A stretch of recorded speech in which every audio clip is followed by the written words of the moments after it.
Hi అండి, అంతా బాగున్నారా అండి? చామదుంపల పులుసు ఈ విధంగా ఎప్పుడైనా చేసుకొని తిన్నారా? ఇలా చేసి పెడితే ఇంట్లో వాళ్ళు ముద్ద మిగలకుండా తింటారండి, మా ఇంట్లో లాగానే. దీన్ని ఎలా తయారు చేసుకోవాలో చూద్దామండి. ముందుగా చామదుంపల్ని శుభ్రంగా కడిగి వాటిని కొంచెం పెద్ద పెద్ద పీసెస్గా తయారు చేసి మీకు కావాలంటే ఇంకొంచెం చిన్న చిన్న ముక్కలుగా కూడా తయారు చేసుకోండి. మా ఇంట్లో ఇలా అయితే బాగా ఇష్టంగా తింటారు. పొయ్యి మీద ఒక గిన్నె పెట్టి దానిలో ఈ ముక్కలు వేసి మునగార నీళ్లు పోసి మూత పెట్టి స్టవ్ వెలిగించండి. ఉడికిందాకాను ఇలా సగం ఉడికిన తర్వాత ఉప్పు పసుపు వేయండి. మోయినంగా లోపు మనము ఒక నిమ్మకాయంత, పెద్ద నిమ్మకాయంత చింతపండు నానవేసుకుందామండి. పొయ్యి మీద ఒక కళాయి పెట్టుకుని దానిలో కొంచెం ఆయిల్ వేసి కొంచెం ఎక్కువగానే వేసుకోండి ఆయిల్, అప్పుడే కొంచెం బాగా టేస్ట్ వస్తుంది. ముందుగా ఆవాలు, జీలకర్ర, పచ్చిపప్పు, మెంతులు, ధనియా పొడి, జీరా పొడి. ధనియా పొడి కొద్దిగా ఎక్కువే వేసుకోవాలి, బాగుంటుంది రుచిగా కూడాను. ఎండుమిర్చి. తర్వాత దీన్ని మనం గరిటె పెట్టి జాగ్రత్తగా మాడిపోకుండా కలుపుకోవాలి. మంట చాలా లో ఫ్లేమ్లో ఉంచుకోవాలి.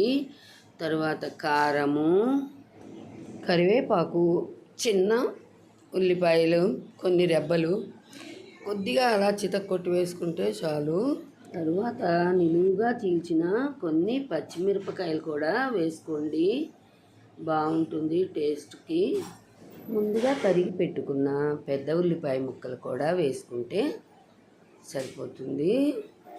లైక్ చేయండి, షేర్ చేయండి, కొత్తగా చూసేవాళ్ళు సబ్స్క్రైబ్ చేయండి. మీకేమనిపించిందో ఒక కామెంట్ పెట్టండి. నేను ఇది మా పెద్ద కోడల చేత చేయిస్తున్నాను దగ్గర ఉండి.